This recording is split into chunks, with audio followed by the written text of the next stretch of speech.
Hi everyone. This is a continuation of our multi-part video series on managing and overcoming depression. So far we've discussed a model for understanding how depression works and the interrelationships between behaviors, thoughts, and emotions in depression. In the last video we talked about a counterintuitive approach for dealing with depression, which requires you to give up on your expectations of yourself and stop trying so hard to get over depression. Essentially, the harder you try to overcome depression, the greater you set your goals or expectations of yourself, the more likely you are to fail at achieving those goals. And this failure saps motivation and energy and just makes you feel even worse. So the key is to set goals that you can achieve, and in today's video, we're going to explain exactly what that means and a formula that you can follow that will almost guarantee that you will succeed at every goal you will ever set for yourself. But before I get into that, just a couple of disclaimers to go over. I'm a registered psychologist in the province of British Columbia, Canada, and this video is for informational purposes only. It is not intended as a substitute or replacement for advice from your doctor or mental health professional. Now, with those things out of the way, let's start talking about goal setting. Now, when you hear the word goal or goal setting, what typically comes to mind? If I were to ask you, what are some of your goals? What would you say?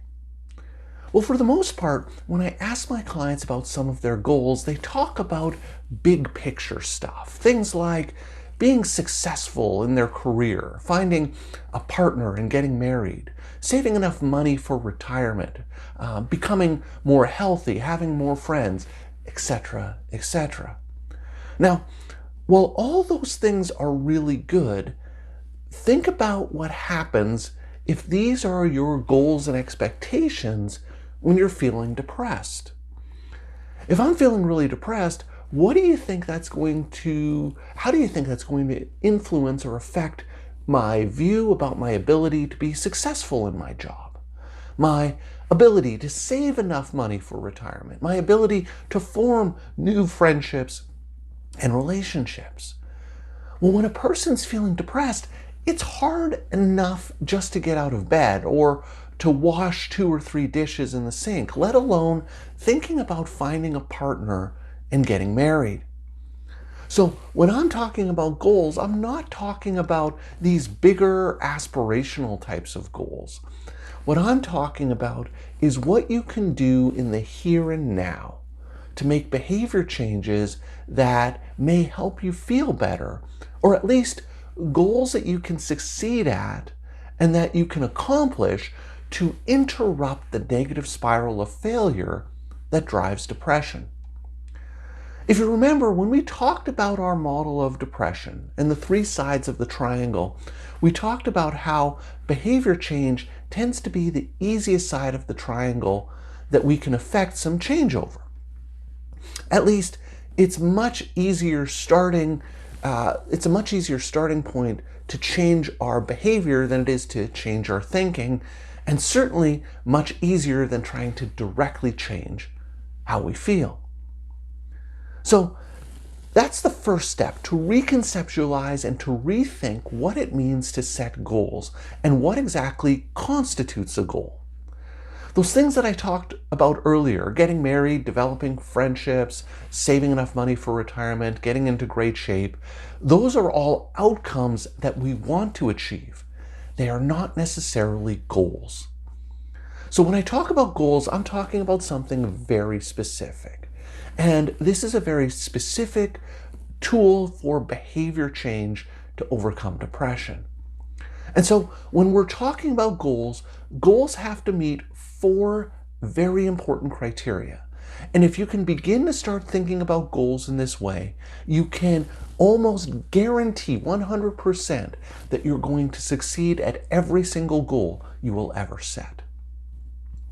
So the first criteria of a goal is that the goal has to be specific. In other words, do I know exactly what I'm supposed to do? Now, this can seem somewhat obvious, and when I present this to my clients, they often say, yeah, okay, that makes perfect sense, it's totally clear, I understand what you mean. But if I ask them to give me an example of a specific goal, what I often get back is, my goal is to lose 10 pounds. Now, on the surface, this seems like a very specific goal. It's really clear what the purpose of the goal is. The goal is to lose 10 pounds. But the problem with setting a goal like this is that there is no definition for how you're going to be able to carry out and achieve that goal. So how exactly am I going to lose 10 pounds? Am I going to start going to the gym 3 times a week? Am I going to eat more salad? Am I going to do intermittent fasting? Am I going to hire a personal trainer? If I'm not specific and I'm not clear on exactly what I need to do, it's going to make it a lot harder for me to actually implement the goal. So rather than setting a goal of losing 10 pounds, a better example of a goal is something along the lines of, my goal is to eat salad 3 times a week. That's specific. It's a lot clearer in terms of what I need to do in order to achieve that goal.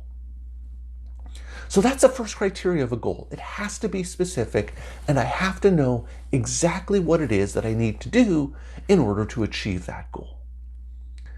Now, the second criteria of a goal is that the goal has to be defined in terms of my behavior and not how I feel or think about the goal. So for example, I'll often have clients set goals like, my goal is to go for a walk and feel really good afterwards, or my goal is to go to that party and have a really good time. The problem with these goals is that they're not just about the behavior, but the success of the goal depends on how I feel while I'm doing it. What would it mean if I went for the walk and didn't feel really good afterwards? What would happen if I went to the party and had a miserable time? Would I have achieved those goals that I set? Well, no, I will have failed at those goals because the goals involved my emotions, how I felt completing the goal. And as I talked about in an earlier video, if you had the ability to directly control your emotions, then you would probably choose to not feel depressed. You'd probably choose to feel happy all the time. So we can't control how we feel. So a better goal in these situations is something like, my goal is to go for a walk, or my goal is to go to that party. By eliminating the emotion component of the goal, I'm ensuring that I've defined the goal in terms of what I'm doing, not how I feel. Because I have control over what I do, I don't have control over how I feel. Now, the other part of this aspect of a goal is that the goal has to be defined in terms of my behavior, not the behavior of someone else. So I'll often see clients set goals like, my goal is to go for coffee with a friend. Do you see the problem with setting a goal like that? What happens if I call up my friend and my friend would love to go for coffee, but they're just really busy and they can't make it? Have I succeeded at the goal? Well, no, I failed at that goal, and I failed at that goal through no fault of my own, but just because my friend wasn't available. You see, by setting goals that rely on the actions or behavior of someone else, what you're doing is taking the ability to succeed at that goal completely out of your hands and relying entirely on something someone else is going to do. So a better way of setting a goal in this situation would be something like, my goal is to call my friend and invite them to go have coffee with me.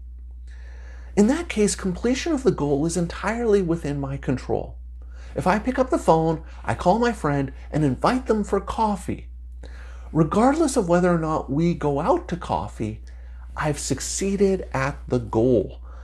And so in defining the goal this way, what I'm doing is making the goal 100% within my control. And if it's entirely within my control, I have a much greater chance of succeeding at that goal. Now, the third feature of goals is that the goal has to have a clear end line. In other words, will I know, yes or no, no sense of ambiguity, no sense of doubt, whether or not I have accomplished the goal? One of the things I'll often see with people when they're setting goals is that they'll set goals like, my goal is to clean the kitchen. That seems like a pretty reasonable goal. But the problem is, what does it mean to have a clean kitchen? Suppose I spend 5 hours scrubbing every inch of the kitchen, cleaning every surface in the entire kitchen, but I don't pull everything out of the cupboards and wipe down all of the shelves. You see, what depression will do in that situation is that it will look for any sliver of ambiguity in terms of whether or not I've accomplished the goal, and it will tell me that I have failed. So what? I spent 5 hours cleaning the kitchen. It looks spotless, but there's still a little bit of dust in the shelves in the cupboards, so depression will tell me that the kitchen is not clean. I have failed once again. So when we're setting goals, we have to remove any bit of ambiguity about whether or not the goal has been accomplished. It has to be black or white, yes or no. Did I accomplish the goal? Now, for some goals, this is obvious. If my goal was to call my friend and invite them for coffee, if I pick up the phone, I make the phone call, and I invite my friend for coffee, I've accomplished that goal. But for other goals, like the example of cleaning the kitchen, one way to make this black or white is to set a time limit. So for example, my goal is to spend 30 minutes cleaning the kitchen. So what I do is I set the oven timer for 30 minutes and I start working on cleaning the kitchen.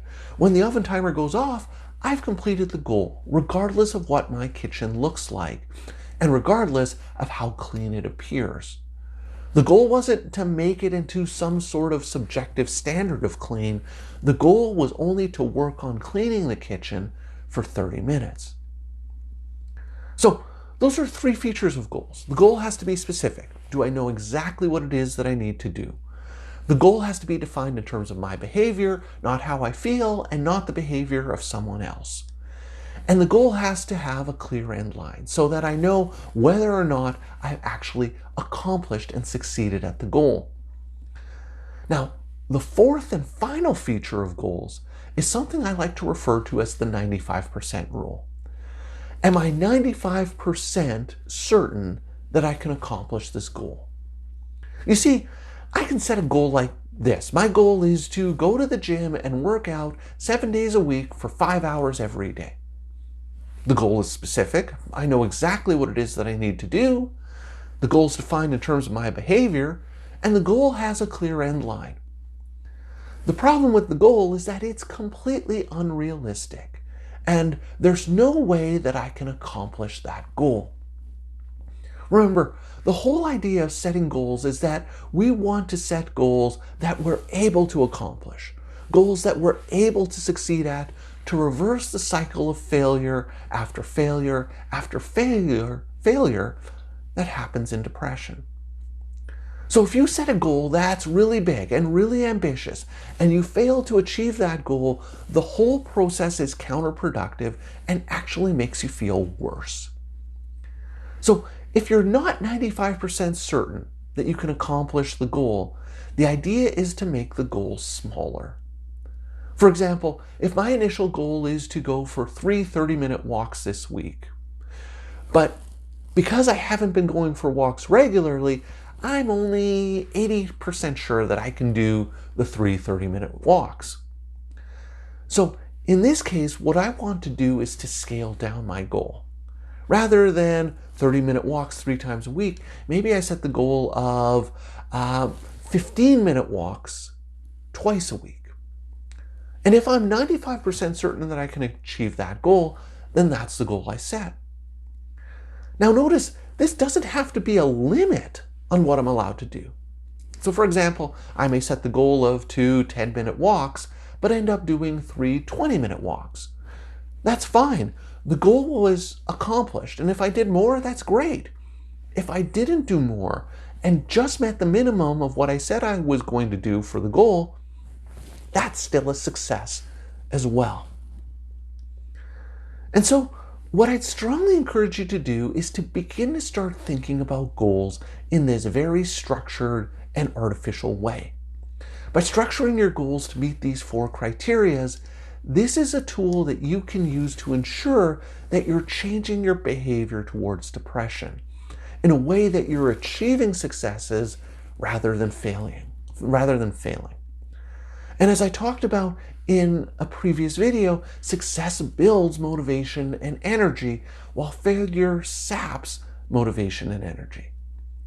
And so we're going to be using these 4 criteria of goals as we go forward and talk about the actual process of taking some of the bigger problems in your life and setting goals around them. And that's what we're going to be discussing in the next video. And if you're looking for that video, you'll be able to find it here once I've posted it. And if it's not there, in the meantime, I encourage you to check out this video that talks about the process of goal setting for overcoming depression. So that's all for today's video. As always, thank you for making it all the way to the end of this video, and I will see you in the next one.